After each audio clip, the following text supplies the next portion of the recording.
यहाँ पर सबसे पहले मैंने ड्राफ्टिंग समझाया था। इस जगह यहाँ पर ड्राफ्टिंग समझ में नहीं आया तो एक बार मैं पेपर के ऊपर यहाँ पे कटिंग कर कर मैं बता रही हूँ। यहाँ पे ध्यान देना है, जैसा मैं पेपर पे बनाऊँगी सेम ऐसे ही कपड़े पे बनाना होगा। इसे बनाने के लिए यहाँ पर मैंने सिंगल पेपर लिया है। ये वाली जो साइड है ये है फोल्ड साइड ही हमें यहाँ पे ड्राफ्टिंग स्टार्ट करना है। इस जगह यहाँ पर हमें लंबाई का फॉर्मूला यूज़ करना है। ड्राफ्टिंग वीडियो में जो माप बताया था मैं वही माप लूँगी। लंबाई यहाँ पर लूँगी 15 इंच।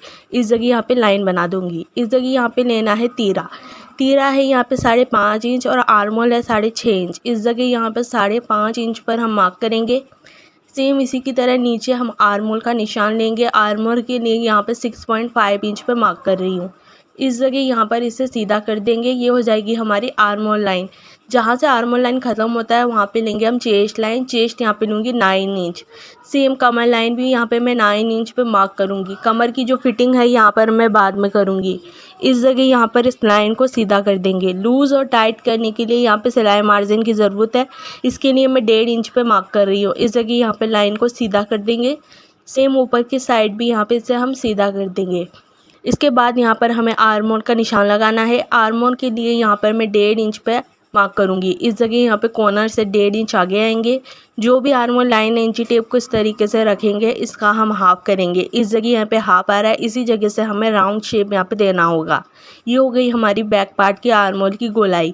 इसके बाद यहाँ पर हमें गले का शेप देना है। गले के लिए यहाँ पे 2.5 इंच पे है तो यहाँ पर भी 2.5 इंच पे मार्क करेंगे। बैक पार्ट की जो लंबाई होगी यहाँ पर मैं 10 इंच पे मार्क करूँगी। अंदर की साइड यहाँ पे शेप देने के लिए यहाँ पे सीधा एक लाइन बनाएंगे। यहाँ पे इस लाइन की लंबाई यहाँ पर हम 3 इंच पर मार्क करेंगे। इस तरीके से राउंड शेप जो होता है बहुत अच्छे से आता है। अब इन दोनों लाइनों को मिलाना होगा। इन दोनों लाइनों को इस तरीके से यहाँ पे हम मिला देंगे। अंदर की साइड में कोई शेप नहीं दूंगी, सिंपल सा एक राउंड शेप दूंगी। उसके लिए कॉर्नर से मैं हल्का सा यहाँ पे एक राउंड शेप दे दूंगी। ये हो गई हमारी बैक पार्ट। इसके बाद हमें टक्स लगाना होगा तो फिटिंग वाली लाइन में इंची टेप को इस तरीके से रखेंगे और इसका हाफ करेंगे। इस जगह यहाँ पे हमारे हाफ आ रहा है। यहाँ पे टक्स की जो लेंथ है 3.5 इंच के हिसाब से यहाँ पे रखेंगे। इसके बाद यहाँ पे साइड में हम हाफ इंच के हिसाब से डाउन कर देंगे। ये हो गई हमारी बैक पार्ट की टक्स। इस जगह यहाँ पे लगाएंगे हाफ इंच और इस साइड भी हाफ इंच लगाएंगे। इतना करने के बाद ऊपर की साइड हम यहाँ हाफ इंच के हिसाब से शोल्डर डाउन करेंगे। यहाँ पे हमारी बैक पार्ट कंप्लीट हो गया है। अब हम इसकी कटिंग करेंगे। इस तरीके से ले जाते हुए यहाँ पर हम कटिंग करेंगे। यहाँ पे हमारी कटिंग हो चुकी है। अब हम फ्रंट पार्ट बनाएंगे। फ्रंट पार्ट बनाने के लिए एक और सिंगल पेपर लिया है। यहाँ पे हमें अपना बैक पार्ट लेना है। फोल्ड साइड हमें इस तरीके से रखेंगे और इसे हम अच्छे से छाप लेंगे। साइड में भी अच्छे से इस तरीके से छापना होगा। इस जगह हमारी फिटिंग लाइन है। यहाँ पर ड्राइंग समझ में आए इसलिए यहाँ पर मैं एक बार फिटिंग लाइन बनाकर मैं दिखाती हूँ। इस जगह यहाँ पर 1.5 इंच के हिसाब से हमारी फिटिंग लाइन है। इस जगह यहाँ पर हम इस लाइन को सीधा कर देंगे।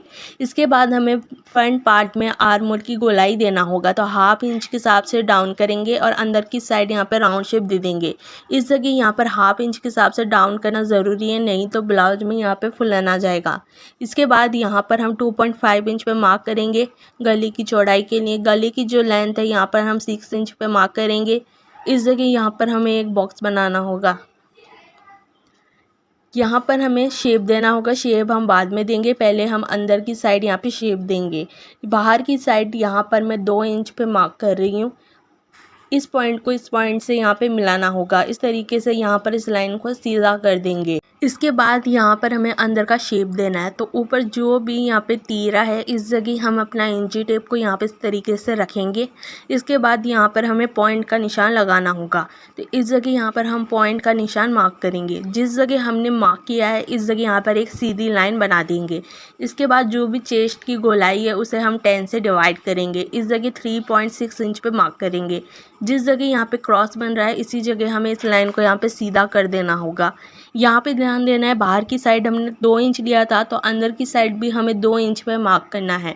अब इस पॉइंट को इस पॉइंट से मिला देना होगा। इसे सिंपली इस तरीके से यहाँ पे मिला देंगे। इसके बाद यहाँ की साइड हमें राउंड शेप देना होगा। राउंड शेप देने का कोई फॉर्मूला नहीं होता, इसे हाथ से ही यहाँ पे शेप देना होता है। इस तरीके से यहाँ पे हम इसे शेप दे देंगे। इसके बाद यहाँ पे हम गले का शेप देंगे। कॉर्नर से यहाँ पर हम 2 इंच पे मार्क करेंगे।